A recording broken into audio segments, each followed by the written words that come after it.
Ассалаумағалейкум, қадірлі қалайық.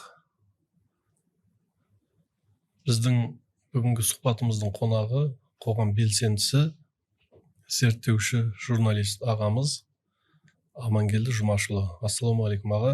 Уағалейкум Қош келдіңіз. Қош көрдік. Өзіңізбен сұхбаттасуды жөн көрдік, көптен бері ойлап жүрген болатынбыз. Сіз енді зерттеуші журналист болғаннан кейін сонау 90-шы жылдардан бері осы қазақтың қамын ойлап жүрген белсенділердің арасында қаншама уақыт бірге жүрдіңіз, өзіңіз бірге қанша қызмет атқардыңыз. Солардың ортасында сол қазақ егемендік алғалы бері қаншама тарихқа куәсіз. Соның бір парасын ақтарып сізбен бір сөйлессек, сұхбаттасақ деген ниетте едік. Сіз жаңағы Алаш партиясында солармен бірге жүрдіңіз. Желтоқсанда жүрдім. Желтоқсанда жүрдіңіз. Желтоқсанда басында, сосын кейін Алашта жүрдім. Одан кейін Өрлеуде жүрдім. Өрлеуде. Сейдахмет Құттықадамын. Нарынбай ұстазымызбен Алаш партиясында жүрген уақытта таныстыңыз. Сол жөнінде білгіміз келеді. Енді марқұм Нарекең Нарынбай Разбек қажы ағамызбен сол 1990 жылдың қыркүйегінде Алматы қаласындағы Қарасай менен Әуезовтің қиылысында Әуезов 29А деген үйде Алаш партиясының штаб пәтері болды. Сол кезде сол жерде таныстық. Енді ол кезде жастар деген сұмдық көп келеді. Ана үй түгел аула адам сыймайды, кілең жастар. Студенттер бар, ғалымдар бар барлығы. Сол енді жұрттың бәрі енді кілең қызба мінезді жігіттер. Кілең ана бір-бірімен таласып айқай-шу болып әйтеуір бір шаршаңқырай бастаған кезде Нарағам көзілдірігін беторамалымен бір сүртетті, көзін бүйтіп ақшита бір қарап, ал енді жігіттер мен тыңдаңдар деп жаңағы діни уағыз айтады. Айтқанда да ол кісі енді жаңағы Мұхаммед пайғамбарымыз саллаллаху алейхи вассаламнан бастап бермен қарай барлығын айтып, сосын жаңағы мына Орынбай ақынның арқада болған шал ақындардың басқа да сол замандағы біз көп біле бермейтін ақын шайырлардың дінге байланысты айтқан нелерін сөздерінен жатқа айтып отыратын. Сол кезде барлығымыз үйіп тыңдаймыз. Сөйтіп кейде 1,5 сағат, 2,5 сағатқа уақыт созылып кететін. Содан кейін барып екеуміз бір жақта тұрған екенбіз. Тастақтың ол кезде жаңағы Руднев, қазіргі Брусилов көшесінің мен жоғары жағында, ол кісі төмен жағында. Сол төмен қарай Төле биге түсеміз де екеуміз жаяу әңгімелесіп кетеміз. Содан енді арамыз жақындасып кетті. Сол ағалы інідей болдық сол кезде. Үйлеріне барып жүрдік, араласып жүрдік. Ағамның үйінде кез келген уақытта ол кісі жоқ болсын, барасың. Ол кезде площадкеде жаңағы үйге кіре берісте кілең аяқ киім тұрады. Үйге кіресің, 3 бөлмелі үйде жататын орын болмайды. Кілең қонақтар, бүкіл Қазақстанның әр түкпірінен келген жігіттер, үлкен кісілер барлығы сол үйге тоқтап, сол үйде әңгіме дүкен құратын. Дінге байланысты, неге байланысты. Солай үй бір адамнан қорғамайтын, сондай бір берекелі шаңырақ болды. Енді Разбек қажы атамыздың да әңгімесін тыңдадық. Ол кісі енді былай қалжың айтатын, нағып жүрген болдарсыңдар, сол қазақтың қамы деп жүрміз ғой ата десең, күштерің қай жеріңде деп білегімізді ұстап, желкемізден ұстап, сөйтіп біраз ұялтатын енді, былай қарағанда. Күштерің көп екен ғой деп. Ол кезде сіз қайда жұмыс жасап жүрдіңіз? Біздер ол кезде мына жақсы болды. Нені жаңағы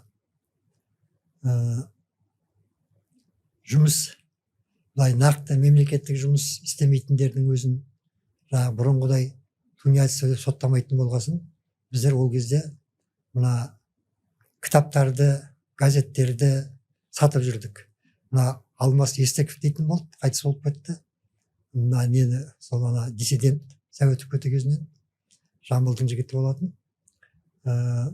Сол Прибалтикадан Түркістан деген газет шығарып, бүкіл мына Орта Азияда болған оқиғалардың барлығын жаза бастады. Сол газеттерді сол біздің Ақтөбе жақтың жігіті, Мәскеуде оқып жүрген Ербол деген жігіт, сол газеттердің будасын алып келіп, оның үстінде мына Арон Атабектер, оның інісі Рашид Нутушевтар сол газеттерді алып келді. Сосын Алаш үні дейтін парақша газеттері шықты.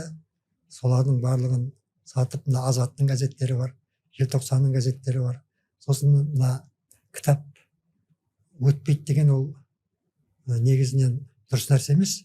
Кітап қай кезде де өтеді. Мысалы, сол кезде Шерхан Мұртаза, Әбіш Кекілбай, Фариза апаларымыз, басқа да жазушылардың кітаптары өтпей тұратын дүкендерде. Соны біз дүкендерден барамыз да, олар онда қалай өткізерін білмейді, сосын біздерге жарты бағасына береді. Сол кітаптардың бәрін арқалаймыз да, Орал, Ақтөбе, Шығысың бар, Түркістаның бар, бәріне кетеміз. Газеттің барлығы, кітаптың барлығы өтеді. Неде дүкендерде 5 сомға өтпей тұрған кітаптарды 2 сом аламыз да, 7 сомға, 10 сомға өткіземіз, бәрі өтеді. Мысалға, яғни насихат жоқ деген сөз ғой. Насихат болса бәрі өтеді деген сөз. Міне, сол енді жаңағы Нарынбай ұстазымызға қайтадан оралсақ, ол кісі сол 90-шы жылдар таныстыңыз, содан кейін тығыз байланыста болдыңыз ғой. Сол кісімен енді тығыз байланыста болдық. Сосын екеуміз 91-дің аяғында ол менен сәл ертерек, одан мен кейін желтоқсан айында Түркияға кеттік. Түркияда жыл жарымдай болдық. Сіз де сол жақта болдыңыз? Бірге болдық, бірге болдық, жыл жарымдай бірге болдық. Ояқтағы сол кездегі мына Оралтайдан, Шығыс Түркістаннан өткен 90 жасаған, 80 жасаған, 100 жасаған қазақтың қарияларын көріп қалдық. Көріп қалып, әңгімелерін тыңдадық. Ол жақта оқыдыңыздар ма сонда? Сол 1,5 айдай сол Сүлейменшілердің несінде оқыдық.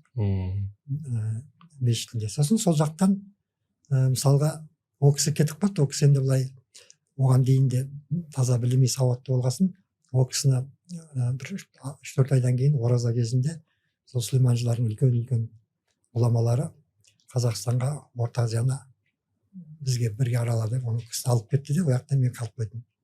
Сосын енді қалып қойғасын, енді басқа да жігіттер болды, қыздар болды. Сосын қалып қойғасын, ана жұма күндері қол бос күн кезде көше аралап кетіріп, бір қарайын, бір жаңағы сүндеше киініп алған, бір ақсақал маған қарап бара тұрып сүндіп кетті. Түріне қарайым қазақ. Сосын қуып жетіп алдым. Ассалаумағалейкум деп. Қазақсыз ба дедім. Уағалейкум ассалам. Қазақпын. Ауғанстаннан келгем, осында да біраз 70 жылдар келгем. Осында біраз тұрам, сауда істеймін деді.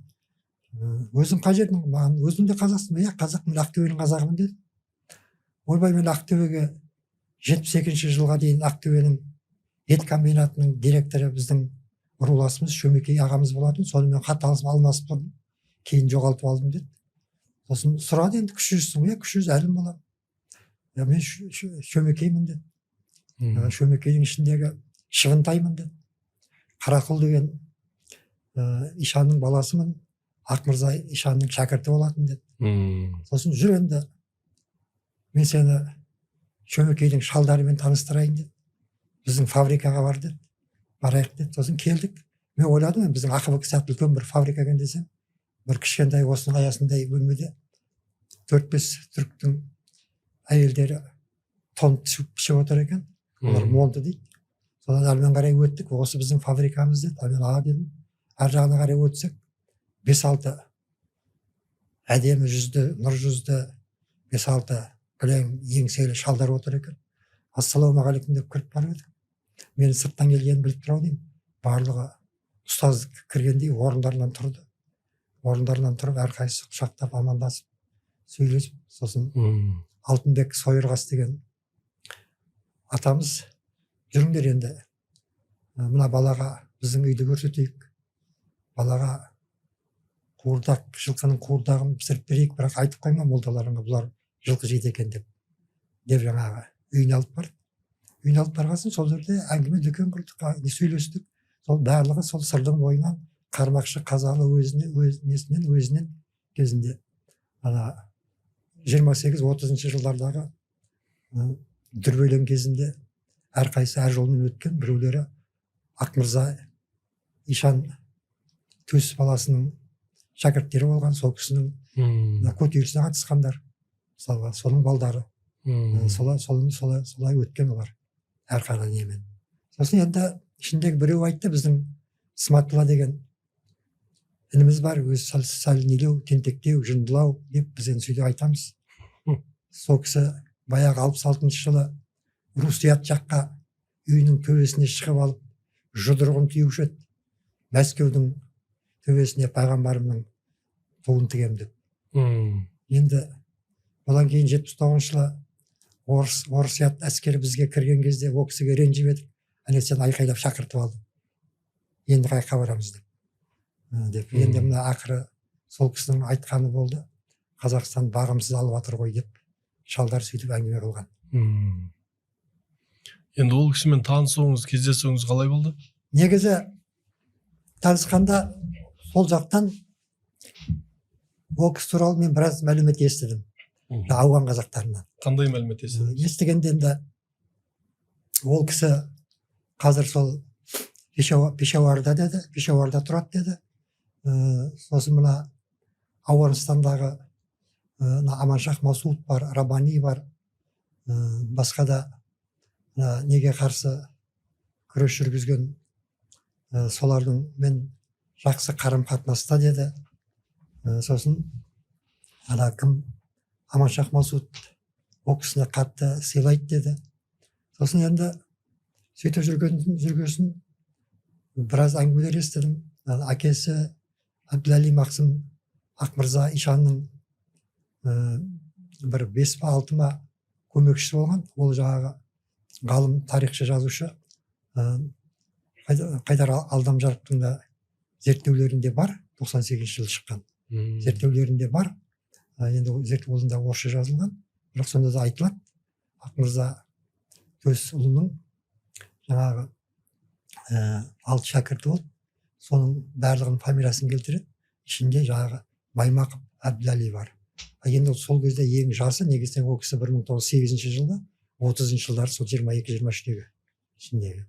Әбділәли Мақсым 1908 жылда, айтулары бойынша.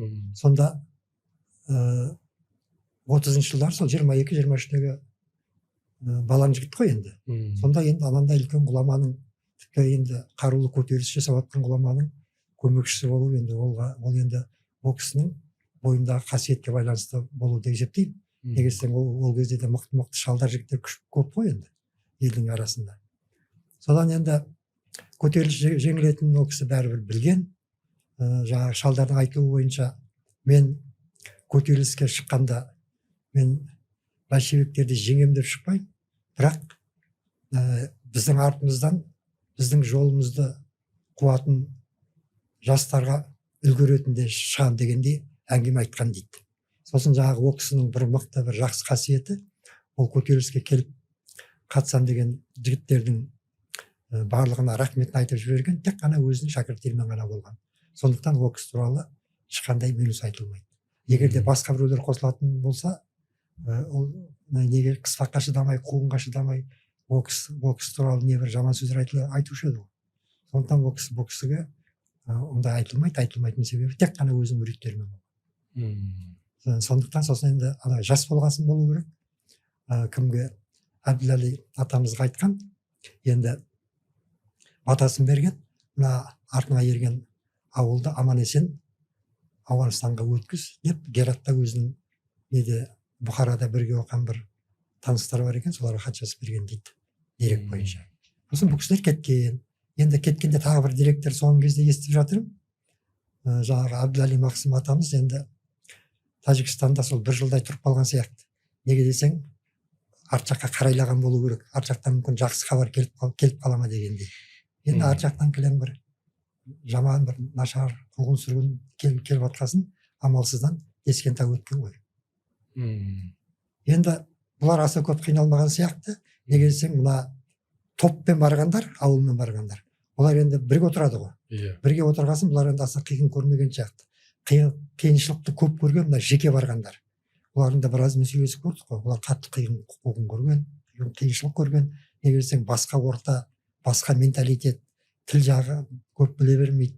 Мысалға, ана болған ғой, біздің Арал жақтан кеткен әлім болады, кім деген, Мақаш дейтін ғұлама кісі. Ол енді ол кісі фарсша, арабша бәрін білген, Бұхарада оқыған. Мысалға, сол кісі мына түрікпендермен араласқан ол жақта негізінен. Сол түрікпендермен араласқан кезде түрікпеннің бір бай айтқан, осы бір 10-15 күннің ішінде Зақир Шах, ол кезде 13-14-тегі бала, Зақир Шах келеді, біз соған киіз үй тігіп кетіп қарсы аламыз. Сол біздің үйдің киіз үйдің қасына сен де бір киіз үй тігіңдер, сосын біз сендерді таныстырамыз деп. Содан келгеннен кейін қазақтың үйіне кіргізген, Мақаш атамыз сөйлеген фарсша. Енді керемет сөйлейтін болған. Фарсша сөйлеп кеткен екен, содан кейін оларға көмек беріле бастаған. Енді осындай үлкен бір жиындардың ішінде мен де енді ойлаймын, өзінің жамағатын бастап барғасын Әбділәли атамыз да осы жиынның ішінде болған шығар деп. Әбділәли Мақсым сол Ауғанстанға ары қарай ауып кетеді, көшіп, сол жақтан барып, сол жерде жүргенде туады ғой енді ұстазымыз біздің. Иә. Сол жақта оның бәйбішесінен Дінилла ағамыз болды, Шымкентке келіп қайтыс болды ғой. Сол болды. Сосын екінші шешемізден кім? Исматулла ағамыз. Қай жыл туған? Бұл кісі негізі 1944 деп айтады, ал бірақ енді бұл кісінің қайтыс болып кетті, неде Қаскелеңде бір туыстары болды. Бұл кісі айтады, енді 42-ші жыл болу керек. Негесен біздерде былай жасты алға үлкейтіп. 41 дегенде бір дерек бар ғой, 1941. Ана кісі 42 деп айтты. Енді ана кісі, мен Исматулладан 3-4 жас үлкенмін, бірақ мен 41 болып жазыламын дейді. Солай, оныкі төмендетіп жіберген, керісінше. Бұл кісінікі неткен. Бұл кісінікі төмендетіп жіберген. Енді мен ойлаймын, бұл енді мектепке барады ғой, анда барады. Сонда жас үлкен болып барғаны дұрыс шығар, жергілікті балалардан таяқ жемеу үшін деп ойлаймын кейде. Енді ол тек қана ауған қазақтарында емес, енді басқа жақта да солай болды ғой, енді бір кезде нақты жасын анықтамай жазып, асырып жазады, өткізіп, жеткізбей жазады, әрі қалай. Енді бұл кісімен таныстығыңыз жөнінде айтсаңыз. Енді бұл кісімен бір ағамыз болды, ат жөнін қазір ұмыттым, ауғандық. Енді менің бір нем нашарлау жерім, мен енді жас үлкен болғасын аға деймін да, ат жөнін сұрамаймын. Салға. Енді айтады, бірақ айтқанда, ол енді кейін көргенде аға дегесін, ана ұмытылып қалады да, бұлай жазып қоймағасын. Сол ағамыз болды, ол кісі Исматулла ағаларымызға не болып келеді? Нағаш болып келеді екен. Сол кісі бір әңгімесін айтып берді. Неден Қабылдан Пешауарға 2 этажды автобусым болды дейді. Соны адамдар тасимын дейді. Бір күні автобусымды жолда бір қарақшылар бүкіл адамның бәрін түсіріп тастап, автобусымды айдап кетіп қалды, тартып алды дейді. Сосын бір күні Пешауарға бір шаруалармен бардым дейді. Бір шаруалармен бардым. Барғасын енді апама кіріп шығайын, Исматулланы бір көрейін деп келе жатсам, алдымнан шыға келді дейді. Жаңағы уазип айтып жатыр екен. Қолымды алды да бүйірімнен бір түртті де, қолын алға қарай бетті дейді, маған ілесіп жүре берді. Ілесіп жатырмын. Бір кезде уазип басып өткесін, салам алейкум деп амандасты да, не шаруамен келатсың? Апаңа келатсаң, апаң үйде. Ал маған келатқан шаруам болсаң, жүре айта бер шаруам деп. Екеуі де бар дедім да, тартып алған айтып бердім дейді. жалт бұрылды да кейін қарай жүрді да бір кішкене көшемен төмен қарай кеттік. Кетсек үлкен бір заварлармен қоршалған алаңқай, әскермен қоршалған. Ішінде неше түрлі машиналар бәрі толып тұр, қарулы нелер бәрі. Соған кірдік. Кірсек дәл алдында менің автобусым тұр екен дейді. Сосын автобустың жанында 4-5 қарулы адам тамақ жеп отыр екен дейді. Сосын мен қорықтым да автобус менікі дедім де өзім тұрып қалып қойдым дейді. Кім барды да олармен амандасып, сосын ішке кіріп кетті де бір ірі денелі біреуді желкесінен ұстап адамның мойнында салақтаған несі бар. Соны шапалақпен тартып қарапайым халықтың несіне алып тартып аласың. Қарапайым халықты бізге жау қыласың ғой деп. Сосын маған бері кел деп қазақша айтты дейді. Бардым, аяғым дірілдеп бардым. Барғаннан кейін ішіндегінің бәрін тексеріп ал деп. Тексеріп қарап, соны алып, әйтеуір несі магнитофон жоқ екен, қалғанның бәрі орынды екен. От алдырдым, алып кетіп қалдым дейді. Сондай оқиғалар болды дейді. Мысалға. Енді сосын сол кісі маған мына 92 жылы мына қыркүйек айында ең алғашқы қазақтардың, сырттағы қазақтардың Алматыда құрылтайы болды. Сол құрылтайға ол кісілер келді. Ол кісілер келгесін мына неде Ысық қазір ресторанның үстіндегі Алатау ма қонақ үй бар ғой? Алматы қонақ үй. Сол Алматы қонақ үйінде жаттылар. Сосын соларға сәлем берейін деп бардым. Ол жаңағы кімдер де жүрді. Дәлелхан Жаналтай, олардың барлығын, Халиф Алтай, олардың барлығын мен Ауғанстаннан неден Стамбулдан біз танитын едік бәрекең көбісі. Үйлерінде болдық. Сосын тағы да үлкен ақсақалдар болды. Соларға барып сәлем бергенде жаңағы ағамда кездесіп қалып сәлем бергесін ол айтты. Кім Исматулла ағаң келіпті. Жаңа маған хабарласты. Қазір мен айтып сені соған жіберейін, сол ағаңмен танысты. Жарайды, ол телефон соқты. Фарсша ма, пушынша ма бірдеңе кішкене сөйлесті де. Сосын айтты да ненің қасындағы Бұқар жырау деп ана көшені айтты. Энергетика неге қарама қарсы жерде. Осы адресін берді, сосын бардым. Барып 4-ші қат көтерілдім. Несін жағы зілін бастым.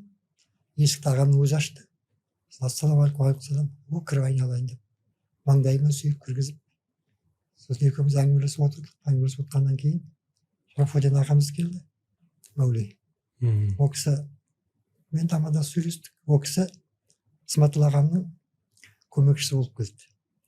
Бүкіл тамақ пісірудің бәрін сол кісі алады. Ешкімді араластырмайды. Өзі пісіретін. Сосын екеуміз базарға барамыз. Сосын кейде Исматулла ағамен базарға барамыз. Әр жақтан шығамыз, 9-ші троллейбусқа отырамыз, көк базарға келеміз. Ішін бәрін аралаймыз, бәрімен сөйлеседі. Бүкіл нелер сатып тұрғандармен орысы, қазағы, түрігі бар, ұйғыры бар, бәрімен сөйлесіп. Сөйтіп ет алады, енді олар аз алады. Олар таң алады. Олар көп болса 1 келі алады, 500 грамм алады. Деген сияқты. Сондай болды. Неше түрлі. Сосын ол кісімен араласып кетті. Екеуміз неге барамыз? Жазушылар одағын алып бардым. Ол туралы жаздым ба? Соңында Қалдарбек Найманбаев ағамыз еді марқұм. Сол кісі бірінші хатшы болатын. Сол кісінің жаңағы президиумына қабылдау бөлімінде отырмыз. Секретаршы қызға жазылып қойды. Отырсақ бақытта бір 5-6 ақын жазушылар отыр екен. Ол кісі енді кіргенде ассалаумағалейкум деп кірді. Алар келіп амандасып жатыр. Сосын келіп отыр. Уазипасын айтып отырды. Алар енді күңкілдей бастады. Кім екен, кейісі қызық екен, бұл қаяқтан келген екен, ғұламаға ұқсайды деген сияқты өзара әңгімелер күңкілдесе бастады. Сосын бір кезде уазипасын айтып қалды да. Сосын айтты, бауырларым, мен Қармақшының қазағымын, руым Шөмекей, оның ішінде Торбай, Баймақ Ишанның немересімін, атым Исматулла, Ауғанстаннан келдім дейді. Алар, деп, Ауғанстан жақ қалай, қалай, қазақ бар ма, көп па деп енді сұрай бастады. Ол кезде енді жаңағы Шынжырдан жаңа босатылған адамдар сияқтымыз ғой. шекара енді ашылып жатқан кез. Сосын сол кезде кім Қалдарбек ағамыздың кабинетінен Хасан Оралтай ағамыз шығып жатыр екен. Ол кісі бүйтіп жалт қарады да: Исматулла, Сайф Қари, Афгани, қазақ түркілер башқаны деп жаңағы. Осы бұл кісі де жалт қарады да: о, Хасан аға, ассалаумағалейкум деп. Екеуі құшақтаса кетті. Біреуі биік, біреуі аласа бойлы, екі ағалы інілі, бір кереймен, бір жөмекей.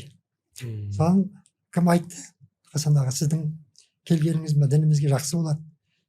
Есіңде ме, 84-ші жылы мен сенен Стамбулда сұхбат алып едім деп. Сосын әлбетте Хасан аға есімде, әлбетте есімде Хасан аға деп. Сосын Қазақстан қонақ үйінде жатқан нөмірін берді. Сосын недегі Мюнхендегі сояқта тұратын үйлерінің телефон нөмірін берді. Сосын айтты: маған уақыт тауып жолығып кетті. Одан кейін олар жолықпады ма білмеймін, бірақ жолығып кетті деп айтты. Екеуі сол арақатынастар жақсы болу керек. Радиода сұхбат алып отыр ғой сонда, иә? 84-те алған. Радиода. Радиодан алған, Азаттықтан. Мен мұны өткенде кімге айтпады, Қуанышбек Қариға. Сен соны қарап тауып ал. Жұрттікін бәрін тауып айтып жатсың ба? Жарайды аға деген, көреміз. Содан енді, сосын енді қанша дегенмен неміз ғой енді. Сыртта қазақтарға мейірімді қарайтын халықпыз ғой енді. Сосын кезекте отқан жігіттер айтты: сіз кіре беріңіз, аға, кіре беріңіз деп. Содан бұл кісі кіріп кетті. Кіріп кеткеннен кейін алалар енді мен отқанымды елемейді. Әңгімелердің бәрі мен ағам туралы болды ғой. Сосын ол кісі шықты. Шыққан кезде кім? Қалдарбек Найманбаев есіктің сыртына дейін шығарып салды. Келіп тұрыңыз деп, аман деп әңгімелесіп. Сосын сонымен кеттік. Одан кейін сіз осында жатқанда сол қасында бірге жүрдіңіз ғой? Иә, мен кейде барамын, кейде қонып қаламын. Бұл жерде бірнеше түрлі нелер болды. Осы кейбір нелерін көрдім. Жақсы бір нелерін енді. Сосын Нарынбай ағам келді Түркиядан. Естігенін білдім де үйіне барсам теріс қарап жатыр. Ассалаумағалейкум аға, неғып теріс қарап жатырсыз? Уағалейкум, ой, аман келді. Түріктері бар болсын. Енді өзіміз басқаша бір нетпесек деп, қимылдамасақ деп. Айттым аға, онда бір түңіліп келіп жатыр ма сонда? Түңіліп келгендей болды енді. Сосын айтты. Сосын айттым, аға, бір ауылдан келген бір ағам тауып алдым. Өзі генерал ма бірдеңе сияқты деді енді. Бір жағынан қалжың ақшын аралас енді. Әзілмен сөйлейтін әдетіміз бар ма? Соны айтып кетіп едім. Барып көрейік енді. Ол да мыналардың бір сыңары емес пе екен, байқайық енді, барып көрейік дейді, алып бардым. Содан кейін екеуі жақсы тіл табысып кетті. Бір-біріне сұрақтар қойып, ол сұрақтарын енді мен жағын терең білмегесін көп түсіне білмеймін ғой енді. Әйтеуір жақсы араласып, содан жақсы араласып, сол ағалы інілдей бір ұстаз, бір шәкірт болып кетті ғой. Сіз сол танысқанда қасында барсыз ғой бірге? Иә, мен бармын ғой, өзім алып бардым. Ол өзі бармайды ғой. Ана кісі өзін қабылдамайды. Мен өзім алып бардым. Сосын қандай әңгіме болды араларында?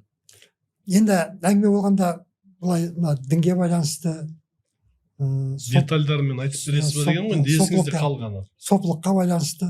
Үстірт емес. Иә, сопылыққа байланысты осындай әңгімелер болды.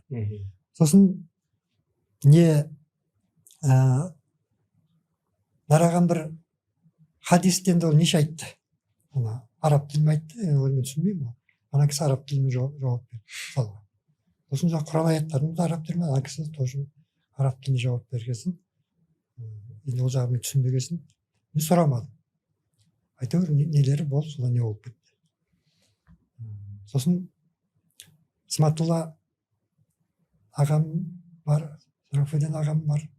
Осында Бағдат деген Шарафеден ағамның осында қалып қойған туған апасының баласы. Олар сол Қызылордада қалып қойғандар ғой. Соның баласы бар. Төртеуміз пойызға барып билет алып, ол кезде Алатау пойыз жүретін, Шымкентке кеттік. Шымкенттен әрмен Ташкентке баратын. Сол Шымкентке кетіп бір купе алдық.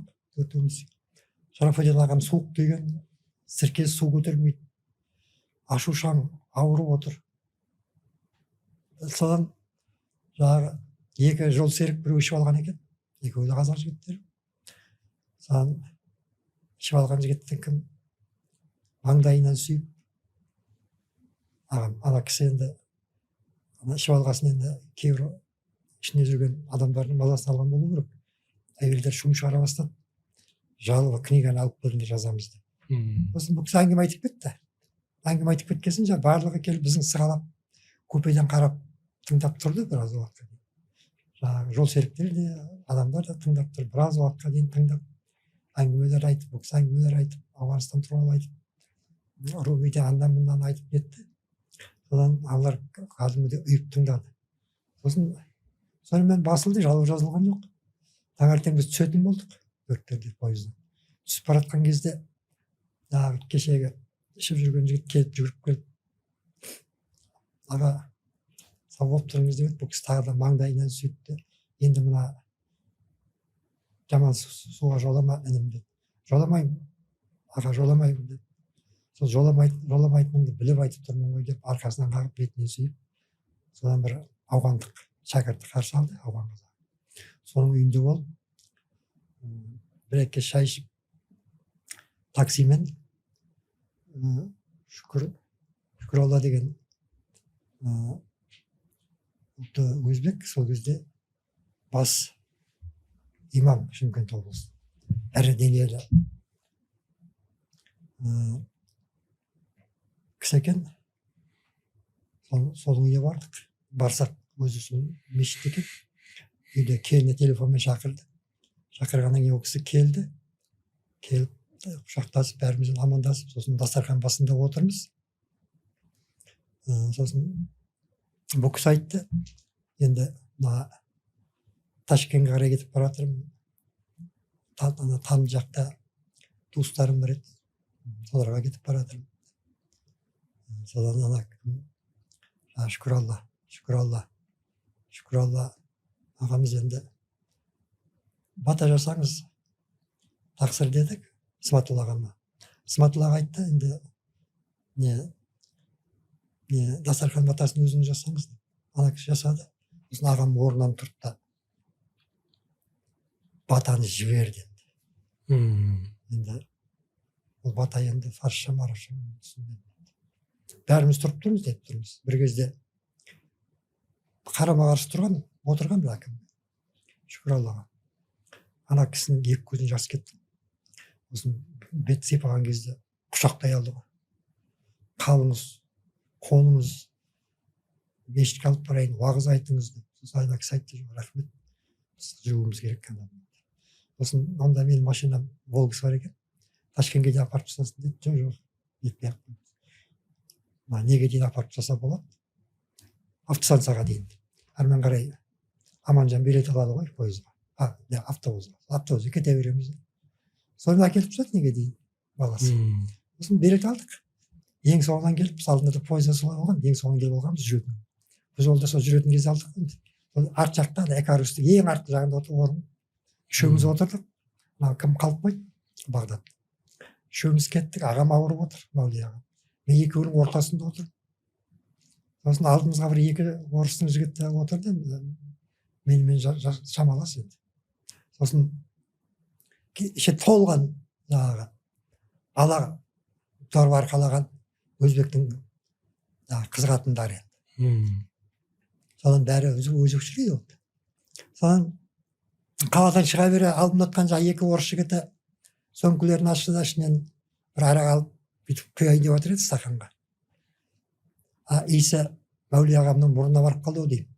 Ағам фарсша бір арыстанша бір ақырды да көк желкеден шапалақпен бір қойған. Орысты. Орыс жігіт. Қасындағы екінші орыс жігіті орнынан бүйтіп тұра бастап еді, мен де ұшып тұрып едім. Сосын сол кезде бүйтіп қарасам, ана Экарустың арты биік қой. Ағам бойы аласа, ағамның ол кезде аяғы ақсақ емес қой. Ағамның несі башбай ана кісінің тұмсығының алдына барып қалды. Қалай болған байқамай қалды. Ана кісі отыра қалды, бұл аяғын ала қалды да таспиғын тартып отыра берді. Автобустың іші жым-жырт. Олар арақтарын аузын тығындап та қайта салып қойды. Ешкім үндемейді. бір 5-10 минуттан кейін өзбектің әйелдері сөйлей бастады. Олар кімдер екен деп өзбектің тілінде. Ағам уағазипасын айтып болды да өзбекше гәпірді. Алдағы отқан өзбектер кейін келді қайтадан тыңдау үшін. Соны гәпіріп біраз сосын айтып, сіз кім боласыз? Мен қазақ боламын. Қай жерден? Шымкенттің қазағы. Жоқ, сіздер Шымкент қалаға ұқсамайсыздар. Ұқсамайсыздар деп. Мені көрсетіп, мына бала ұқсайды, сіздер ұқсамайсыздар. Соны жоқ, сосын барып айтты, ауған қазағы. Бәсе де балалар. Соны жаңағы Ташкентке жақындағанда екі орыс түсетін болды. Екеуі жаңағы иіліп, қолдарын жүректеріне қойып, жаңағы извините, пожалуйста деп кетіп түсіп кетті. Сондай болған. Содан кейін Ташкентке бардық. Марқұм Орта Азияға белгілі ғұлама ғалым Абдулла Қажы жолдас үйіне бардық. Адреспен бардық. Үйіне кірдік. Бес этаж үйдің бірінші этажында тұрады екен. Есігі жабылмайды екен. Біз түнде бардық. Есігі ашық тұр екен. Біз барсақ. Ағамыз шықты. Құшақтап көрісті. Ол кісі 90-шы жылы қажылыққа барғанда аэропортта көрген екен ағамды. Ол кезде бүкіл Орта Азиядан барған, Шешеннен барған, Татардан барған, барлығы ағамды көргенде қашып тұға ауған деген. Сол тек қана сөйлескен Абдулла ағам екен. Бірақ уақытта тығыз болып қалғанда сөйлескен. Сосын сол кісіні іздеп келдік, үйінде болдық. Отырдық, ертеңіне таңертең екі мәулей марқұм Абдулла ағам менен Шарафуддин ағам екеуі пікір таласты. Ол қай тілде таласып отырмын білмей. Мен диванда отырмын, Сматул ағам жерде отыр, ана екеуі жерде отыр. Бір-біріне қарабы қарсы отырып алған. Ай, 3-4 сағат айтысты ау деймін. Сосын бір кезде мәулей ағам Абдулла ағама қолын берді екеуі. Соның алдында нетіп жатқан кезде мен ұйқым келіп кетті ау деймін. Түсінбегесін не ол? Сонда кім Сматул ағам айтады. Ініміз екеуміз екі мәулейді айтыстырып қойып қызыққа батып отырмыз деп. Содан кейін жаңағы ол кезде кімнің мына Абдулла жолдас ағаларымыз сол жерде Ташкенттің шет жағында медресе ашып атты, сонда балдар жүрді. Сол жерге бардық. Қазір мына мүфтиятта жүрген жігіттер ол кезде балдар. Солардың бір 3-4-ін сол жерде көрген. Солар сол жерде оқыған негізі. Сонда сол кезде біз отырған кезде кім келді? Мүфти келді. Хазіреті Мұхаммед Салық болу керек, ол кісі де қайтыс болды ғой. Сол кісі келіп Абдулла Дамолла шақырып жатыр, қонақтарым бар дегесін келдім деп. Келіп жаңағы құшақтап амандасып сөйлесіп, ағам енді өзбекше сөйлесті, ол кісімен өзбекше бәріміз сөйлесіп. Сосын енді сіз енді осы елдегі діннің иесісіз, сондықтан сіздің рұқсатыңыз болсын, мен мына Бұқара, Самарқан жақтары олап қайтайын деп айтып еді.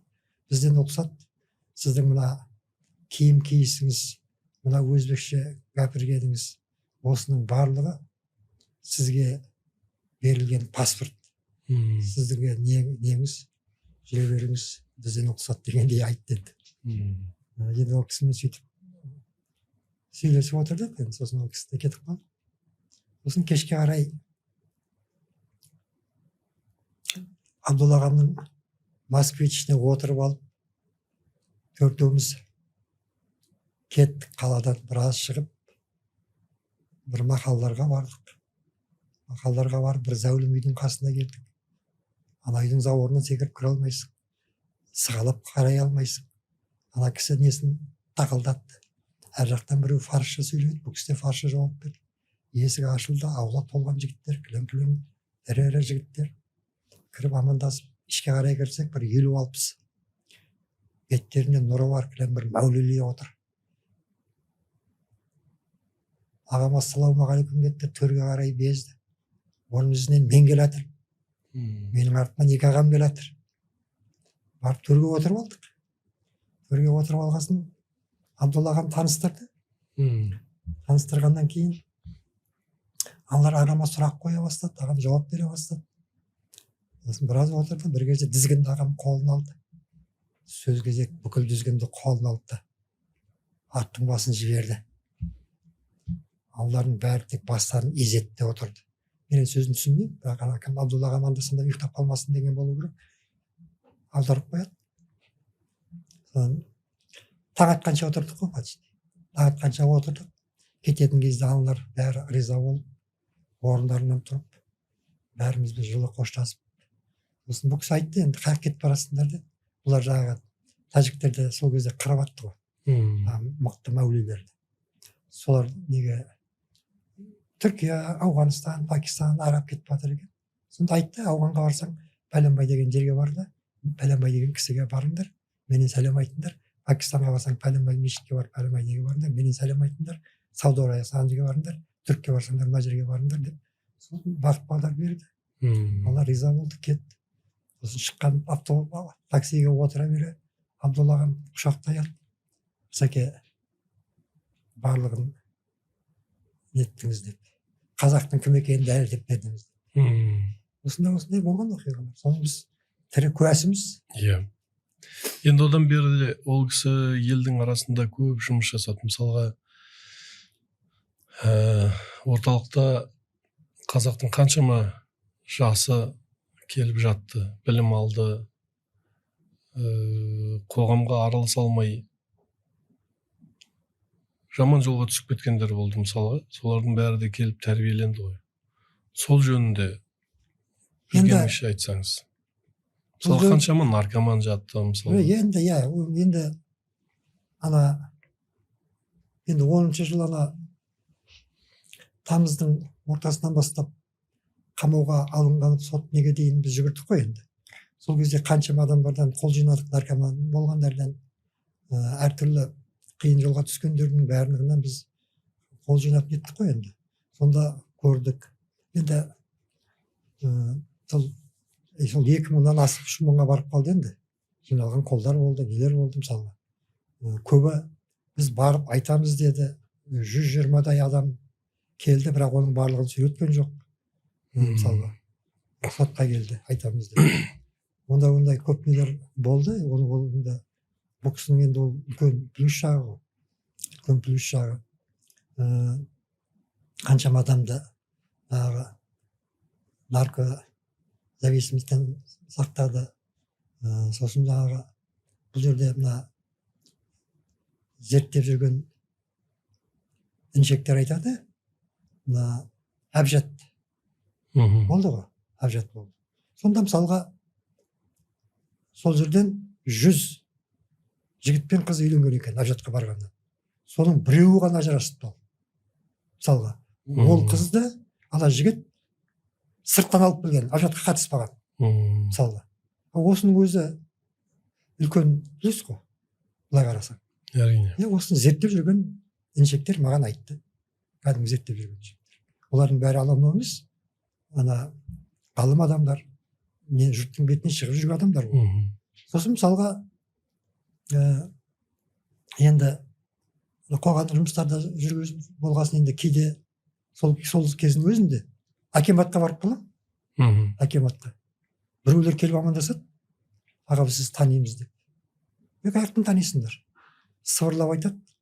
Тақсырдың студент кезде несіне барып жүруші едік, сол жерде сізді көріп қалатын едік.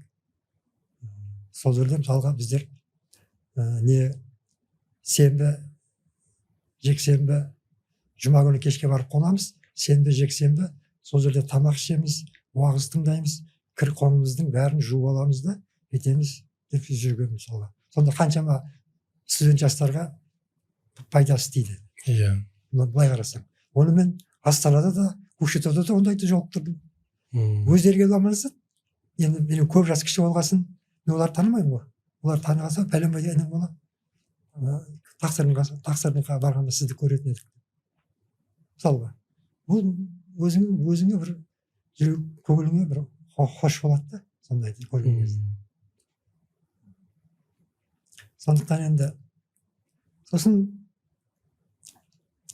ана тіліне сол кезде мақалалар апарып беріп жүретін. Ана тіліне. 92 жылы бұл кісіден сұхбат алдық. Мақсат Тәжімұрат дейтін ғалым жігіт екеуміз. Маған көптеген нелер келді, өтіліктер келді. Ана Байбота Қошым Ноғай ағам айтады, сені сонау Тамыздан біреулер телефонмен іздеп жатыр деп. Яғни газет бар ғой, ол кезде ана тілінде 148.000 тиражға дейін барды ғой. Үлкен тираж болды. Сонда біреулер оқыған ғой. Осында Қалқаманнан бір келіншек іздепті. Шешем мына не жақтамын, Қызылорда жақтамын. Енді атасының атын білмейді. Ақмырза дегеннің кісінің қызымын деп айтады, жетім алыптым деп айтады. Ана сіз жазып отқан Ақмырза сол Ақмырза емес пе екен деп те біреулерге хабарласып жатыр. Мысалға. Енді бұл жерде жаңағы ана тілін апарып жүрген кезде Байбот ағам айтады, бір жігіттер, бір балдар келеді, қазу бітірдік, ананы бітірдік, мынаны бітірдік деп. Жазғандарын қарайсаң, іске алғысыз дейді. Осы айтады дейді, мынаны үйтіп, деп жібересің дейді. 3-4 айдан кейін келеді, береді, ананы қарап тұрсаң ағып тұр дейді. Сосын сұраймын дейді, бұны қалай не түзетесіңдерсің? Ысматулла Тақсырдың несіне, медресесіне барып жүрміз. Сол жерде Абай ата, Шәкәрім ата, Саттығұл ата солардың бәрін оқыды. Содан не жүргеніміз ғой деп айтады дейді. Мысалға. Мен солардың бәрі енді олардың кімдер екенін де білеміз ғой, енді аттарын мен өзім білемін енді бәрі. Айтсам да болады, айтпасам да болады, білемін. Сол жігіттерді. Сондай әсерін айтасыз ғой енді орталықта болып жатқан. Ол әсерлі тұр ғой. Енді өзі айтады ғой кейде. Кейде маған да айтады, бүйтіп түріме қарайды да, нағып жабығып жүрсің. Сен арыстандай болып тұру, арыстандай ақырып тұруың керек деп. Мысалға. Көк жаңағы су құйса да солып баратқан көк шөптей болмаңдар деп. Ондай әңгімелерді айтады, адамға не беретін. Көңіл қошын көтеріп, жігер беретін әңгімелері бар ол кісінің. Мен бұны сот кезінде де жаздым. Ол Абай кізі, Зона кізі, Жұмадағы жүздесу, соларға да кезінде шықты. Мен онда да айттым. Бұл кісінің жаңағы патриоттығына байланысты. Сол кезде де айттым. Мысалға марқұм Аман Төлеев деген ағамыз болды. Бүкіл Ресейде дүрілдетіп тұрды. Кемере облысында. Енді оның қазақша тіл байлығы онша емес қой негізінен. Соны мысалға біздің қазақтар жақсы қабылдап, сол кісі туралы жақсы көп айтты. Неге премьер-министр болып қоймайды екен Назарбаев оны? Ең құрығанда неге Маңғыстауға әкім болып қоймайды екен деген сияқты әңгіме сол кезде айтылды. Мен осы кісі туралы айттым, Аман ағамыздың барлығы жағынан ол кісіні қолдаймыз, нетеміз. Ал енді сыртта жүрген, Ауғанстанда жүріп, Ауғанстандағы Аман Шах Масудтарға орыстардың өздері, генералдары Паншерский Лев деп атаған Аман Шах Масудқа сөзін өткізіп, сол жердегі түркітектес ұлттарға қамқоршы бола білген Ысматулла ағамызды нағып қудалаймыз онда. Нағып оны көтермейміз. Мысалға, бұл кісі Шәкәрім танушылардан бір бас жоғары тұр деп есептеймін. Бұл кісі Шәкәрім атамыздың үйлерін талдап бергенде еш жерден сен ести алмайсың. Кез келген Шәкәрім танушымен отырсаң, әйтеуір көңілің толмай қалады, тыңдасаң. Бұл неге айтпаймыз? Яғни бұл кісі де сондай құрметке ие болуы тиіс еді ғой. Құрметке ие болуы тиіс еді ғой. Бұл енді өткенде Мекемтас ағамды айтты, Мырзахметов. Кімге ол кісіден мен сұхбат алдым ғой. Қазақстан дәуіріне жазылды. Сол сөзден сонда айтты. Кім Ысматулла туралы мен Назарбаевтың өз қолына хат бердім деді. Ол хатты қасындағы көмекшісіне берді. Сонда Назарбаевтың маған айтқаны, ол кісіні бәрі жамандап отыр ғой деп айтты. мысалы сонда ол президент біреу жамандады екен деп сол жамандаған адамдарға еріп кете бере ме мысалы өзі тексертпей ме ана кім жасаған ба айтты ана хатты ол оқымайтынын білдім деді көмекшісіне айтты ал деді көмекшісіне бердім болды мысалы енді ақыры не болды былай қараңыз иә